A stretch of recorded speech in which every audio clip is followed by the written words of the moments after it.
sevgilim. Yaranandan ah ne kadar bəxtiyarsan sevgilim. Kalplerimiz birleşende kederimiz köç etti. Gece gündüz qəm dağıdan toymağarsan sevgilim. Dodağından koptu mu heç yorulmuşam sedası.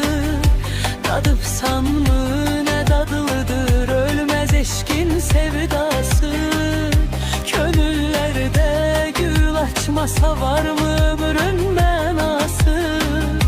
Bu xəzinə ürəyimə sen açarsan sevgilim.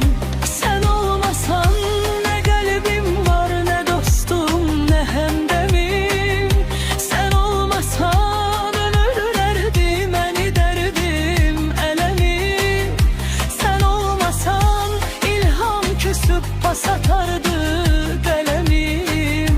Sen ki senet bahçamıza ilk baharsan sevgilim.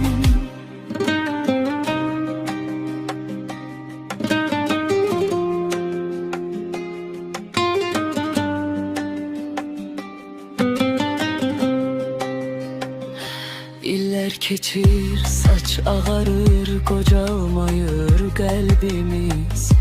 Məhəbbətin gülşənində qoşas olmaz gülük biz.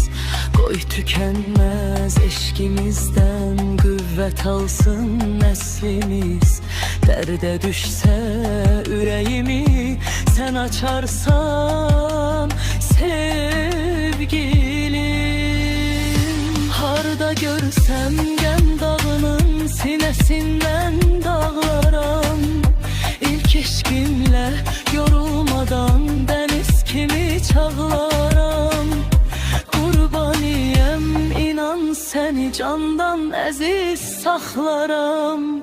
İnan mənə candan əziz yadigarsan sevgilim. Sen olmasan